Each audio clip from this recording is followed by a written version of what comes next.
नमस्कार बंधुरा आमी पिकलू हालदार आपनारा देखछेन आमार यूट्यूब चैनल एग्रिकालचार टास्क। आमार यूट्यूब चैनेले आपनादेर स्वागत जानाई। तो बंधुरा आमरा जारा ड्रागन चाष करछि आशा करी प्रत्येकेर बागाने दो चारटे करे ड्रागन फुल फुटे गेछे बा फल हये गेछे एबं आमार सामने जे फुलेर गुटिगुलो देखते पाच्छेन এই অবস্থায় অনেকের চলে এসেছে।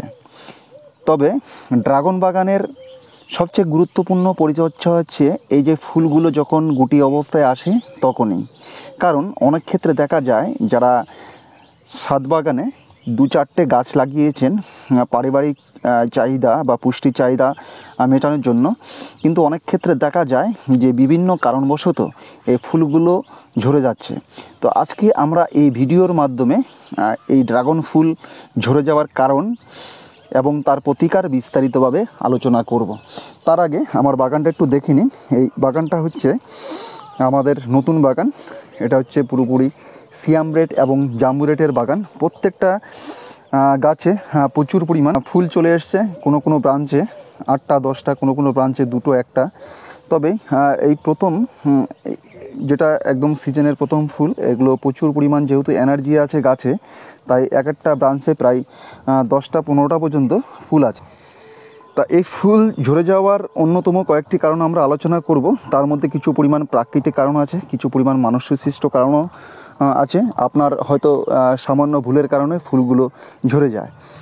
তবে প্রথম যে কারণটা আমরা আলোচনা করব বন্ধুরা, সেটি হচ্ছে প্রাকৃতিক বা ন্যাচারাল বিষয়। সেটা কি? সেটা হচ্ছে বন্ধুরা দেখুন, আমাদের এই ব্রাঞ্চে কটা ফুল ফুটছে, কটা ফুল এসছে সরি দেখুন, 1টা 2টো 3টে 4টে 5টা, একটা ডালে 5টা।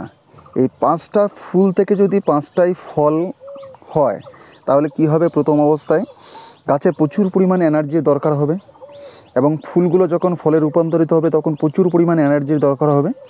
এই এনার্জিটা কোথা থেকে নেবে? গাছ তার খাদ্যের মাধ্যমে নেবে। কিন্তু ধরুন খাদ্যের মাধ্যমে নিয়ে নিল, তবু আরেকটা যে সমস্যাটা হবে, এই যে ফুলগুলো হলো, ফুল থেকে যে ফলগুলো হবে সেগুলো সাইজে ছোট হয়ে যাবে। গাছ এত বড় ধকল সে নিতে পারবে না। তাহলে গাছ কি করবে? গাছের প্রয়োজন অনুসারে গাছ তার প্রয়োজন অনুসারে সে সিলেকশন করবে যে কোন ফুলটা রাখবে, কোন ফুলটা রাখবে না। দেখুন ইতিপূর্বে আমাদের এই যে 5টা ফুলের মধ্যে দেখুন এই যে মাঝখানের যে ফুলটা, এই ফুলটা অলরেডি ছোট হয়ে গেছে এবং কি হয়ে গেছে বন্ধুরা? লাল হয়ে গেছে। তার মানে কি? গাছ এই ফুলের মধ্যে খাদ্য সরবরাহ করা পুরোপুরি বন্ধ করে দিয়েছে। বন্ধ করে দেওয়ার ফলে কি হলো? এটা হচ্ছে আপনার এই ফুলটা আর থাকবে না, এই ফুলটা আস্তে করে ঝরে পড়ে যাবে। দেখুন ঝরে গেছে। এবার এই যে 4টে ফুল আছে, এই 4টে ফুলের মধ্যে কিন্তু 4টে ফুল থেকে ফল হবে না। দেখুন স্বাভাবিকভাবে এই ফুলটা কিছুটা বড়, এই ফুলটা বড়, এই ফুলটা আরেকটু বড়, এই যে মাঝখানে যে ফুলটা দেখতে পাচ্ছেন এই ফুলটা কিন্তু থাকবে না। তাহলে গাছ সে তার ধারণ ক্ষমতা অনুসারে বা তার পুষ্টির চাহিদা অনুসারে সে সংসারে কয়জন মেম্বার রাখবে না রাখবে সেটা টোটালটাই আপনার গাছে নির্ধারণ করবে। তাহলে বন্ধুরা প্রথম অবস্থায় যে 2-4টি করে ফুল ঝরে যাচ্ছে সেটা নিয়ে চিন্তিত হওয়ার কোনো কারণ নেই। দেখুন এই যে ব্রাঞ্চটা, এই ব্রাঞ্চে অলরেডি প্রথমে এই একটা ফুল দেখতে পাচ্ছেন, একটা, এদিকে অসংখ্য পরিমাণ ফুল আছে, একটা। তাহলে আমরা কাউন্ট করি 1টা 2টো 3টে 4টে 5টা 6টা 7 8 9 10 11টা ফুল। 11টা ফুল কখনো কোনো দিনও ফলে রূপান্তরিত হবে না। গাছ এখানে সে সিলেকশন করবে, সিলেকশন করার পর সে কটা ফুল রাখবে না রাখবে সেটা গাছ বুঝে নেবে। এটা হচ্ছে বন্ধুরা ন্যাচারাল কারণ। 2 নম্বর যে কারণটা বন্ধুরা, এটি হচ্ছে পুরোপুরি আমাদের গাছের ট্রিটমেন্টের অভাবে অনেক সময় ফুলগুলো ঝরে যায়। তার মধ্যে 1 নম্বর কারণ হচ্ছে বন্ধুরা ছত্রাকনাশক। এই অবস্থায় আপনারা যদি গাছে যদি ছত্রাকনাশক স্প্রে না করেন তাহলে কী হবে বন্ধুরা? অনেক সময় গাছে প্রচুর পরিমাণ ফাঙ্গাস অ্যাটাক হয়ে যায় বৃষ্টি হওয়ার পর। এই ফাঙ্গাস অ্যাটাক হওয়ার ফলেই কী হয় বন্ধুরা? ফুলগুলো ঝরে যায়। তাহলে আপনাদের প্রাথমিক কাজ হচ্ছে প্রথম অবস্থায় ভালো মানের একটি ফাঙ্গিসাইড, সেটা সিস্টেমিক হতে পারে বা কন্টাক্ট হতে পারে, আমরা সবসময় একটা জিনিস সাজেস্ট করব, যেহেতু এখন ফুল এবং ফলের জন্য ভালো মানের একটি ফাঙ্গিসাইড হচ্ছে বন্ধুরা অ্যামিস্টার টপ। এই অ্যামিস্টার টপটা বাংলাদেশেও পেয়ে যাবেন। এটি খুব ভালো মানের ফাঙ্গিসাইড এবং ফুল এবং ফল ধারণ করার জন্য, ফুল অনেক সময় বিভিন্ন কারণে ঝরে যায়, এই ঝরাটা রোধ করার জন্য এই ফাঙ্গিসাইডটা খুব ভালো কাজ করে। 3 নম্বর পয়েন্টটা বন্ধুরা আরও ভাইটাল। এটাই ড্রাগন গাছের ফুল ঝরে যাওয়ার অন্যতম কারণ, এবং বলতে পারেন ড্রাগন গাছের ফুল থেকে ফল হওয়ার যে বাধা সৃষ্টি করে সেটি হচ্ছে একমাত্র কি পিঁপড়ে। এই পিঁপড়েটা কি করে বন্ধুরা, যখন এই যে ফুলগুলো ফোটে, ফুলগুলো আসে বন্ধুরা, দেখুন আমাদের এই যে ফুলটা দেখুন, এটা দেখতে পাচ্ছেন হালকা একটু মাথায় কীরকম একটা চটচটে আঠালো পদার্থ। যখন এই যে ফুলগুলো আসে এরকম, তখন কি হয়, এখানে একটা এক ধরনের তরল মধু নিঃসৃত হয়, যেটা চ্যাটচ্যাটে। এই মধু খাওয়ার জন্য কালো এক ধরনের পিঁপড়েগুলো চলে আসে। আপনাদের দেখাচ্ছি অলরেডি এই যে পিঁপড়েগুলো চলে এসছে, এই দেখুন, দেখতে পাচ্ছেন বন্ধুরা। এই পিঁপড়েরা কি করে, এই যে ফুলটার চারপাশে, বোটার চারপাশে কি করে, যখন চুষে চুষে রসগুলো খেয়ে নেয়, খাওয়ার পর কি হয় বন্ধুরা, এই জায়গাটা দুর্বল হয়ে যায়। দুর্বল হয়ে যাওয়ার পর কি হয়, এটা ঝরে যায়। তাহলে আমাদের প্রধান মেন শত্রু হচ্ছে বন্ধুরা এই ধরনের পিঁপড়ে। অনেক সময় বড় বড় অনেক পিঁপড়ে আসে, বড় পিঁপড়েরা খুব একটা ক্ষতি করে না, ক্ষতি করে হচ্ছে এই ছোট পিঁপড়েগুলো। তাহলে আপনাদের কি করতে হবে, পিঁপড়ে নিধনের জন্য ওষুধ প্রয়োগ করতে হবে। যারা ছাদ বাগানে ড্রাগন চাষ করেছেন 2-4টে খাওয়ার জন্য, তারা অর্গানিক পদ্ধতিতে আপনারা প্রাথমিক অবস্থায় হলুদ গুঁড়ো দিতে পারেন বা নিম তেল দিতে পারেন। আর যারা কমার্শিয়ালভাবে করেন তাদের পক্ষে এত হলুদ ছিটানো সম্ভব নয়। আপনারা কি করতে পারেন, প্রথম অবস্থায় যারা একদম অর্গানিক ফার্ম করছেন তারা নিম তেল দিতে পারেন। আর আমরা যেহেতু বিঘার পর বিঘা চাষ করি, যারা 8 বিঘা 10 বিঘা চাষ করেন তাদের ক্ষেত্রে অবশ্যই একটু রাসায়নিক পদার্থের সহযোগিতা নিতে হয়। সেক্ষেত্রে সাইপারমেথ্রিন গ্রুপের যে কীটনাশক 25% ইসি, আমি শুধু কম্পোজিশনটাই বলছি, এই কম্পোজিশনের যে ওষুধগুলো আছে সেই ওষুধগুলো আপনারা ট্রাই করবেন। তাহলে কি হবে বন্ধুরা, ফুলগুলো ঝরবে না বা অধিকাংশ ফুল ঝরার হাত থেকে রক্ষা পাবে। 4 নম্বর পয়েন্টটা যেটা আলোচনা করব বন্ধুরা, জলের ঘাটতি। আর অনেক সময় কী হয় বন্ধুরা, আমাদের গাছে প্রচুর পরিমাণ ফুল আসার পর আমরা কি করি, অনেক সময় বিভিন্ন কারণবশত জলসেচটা দেওয়া হয় না। কারণ জলসেচ যখনই না দেওয়া হবে তখন কী হবে বন্ধুরা, এই যে ফুলগুলো ঝরে যাবে।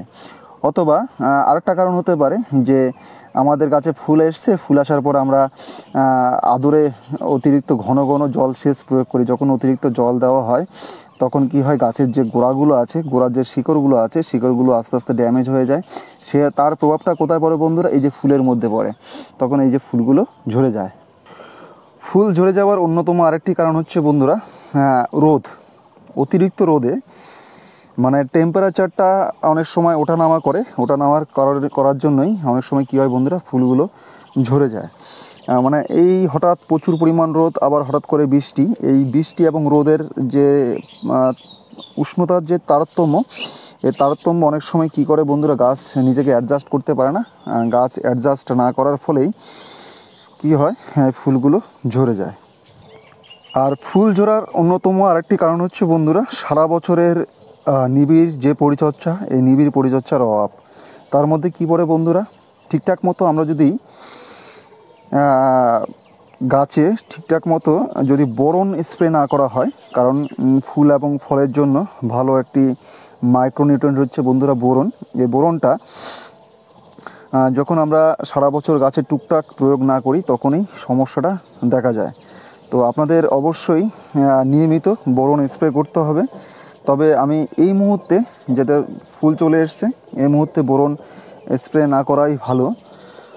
দেখুন বন্ধুরা, এই যে গাছটা দেখুন, এই গাছে অলরেডি কতগুলো ফুল চলে এসছে এবং এই ফুলগুলো ঝরে যাচ্ছে। এই ফুলগুলো থেকে ফল আর হবে না, এগুলো শেষ। দেখতে পাচ্ছেন, এগুলো শেষ, এগুলো থাকবে না, এগুলো ঝরে যাবে। দেখতে পাচ্ছেন বন্ধুরা, এগুলো শেষ। নিচে যে 3টে আছে, এই 3টে উপরে যেগুলো আছে এগুলো টেকার সম্ভাবনা আছে। তো যারা নিবিড় পরিচর্যা করেননি, বোরনের ঘাটতি আছে, তারা এখন যেহেতু টুকটাক বৃষ্টি হচ্ছে, হালকা পাতলা বৃষ্টি হচ্ছে, তা আপনারা গাছের গোড়ায় বোরনটা দিতে পারেন। তবে আমি গাছের গোড়ার থেকে উপরে যে সলুবল, ওয়াটার সলুবল যে বোরনগুলো আছে, সেই বোরনগুলো আমি সাজেস্ট করব। এই বোরনগুলো দিন, তাহলে আপনার এই যে ফুল ফল খুব সুন্দর হবে, ফুল ঝরা রোধ হবে।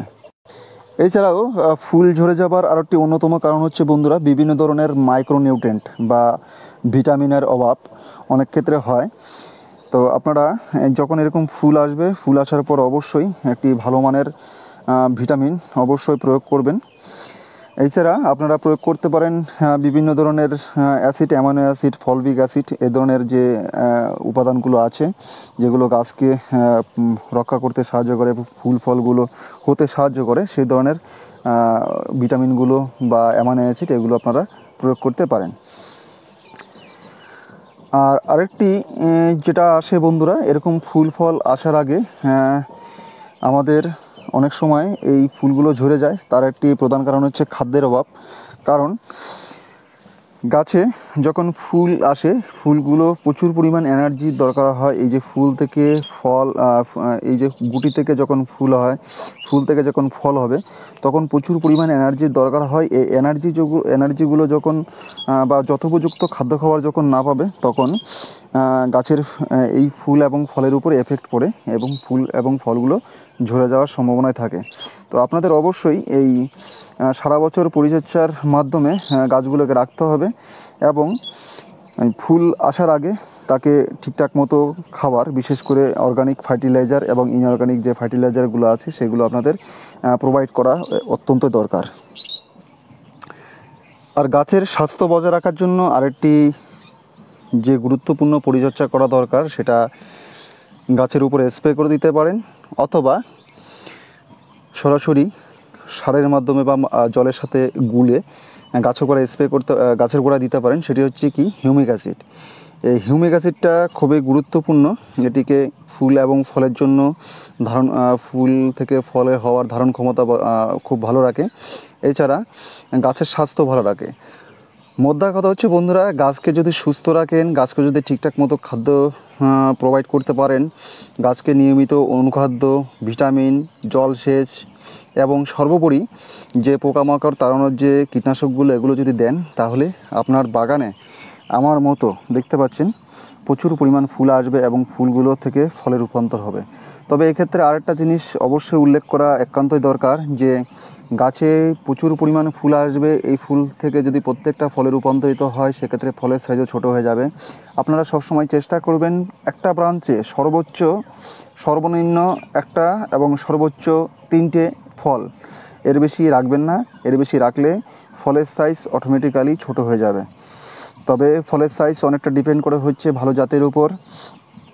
এখানে দেখুন আমাদের সিয়াম রেট, আপনারা আমার পূর্বের যে ভিডিওগুলো যদি দেখে থাকেন, সেক্ষেত্রে দেখবেন যে ফলের সাইজ খুবই সুন্দর।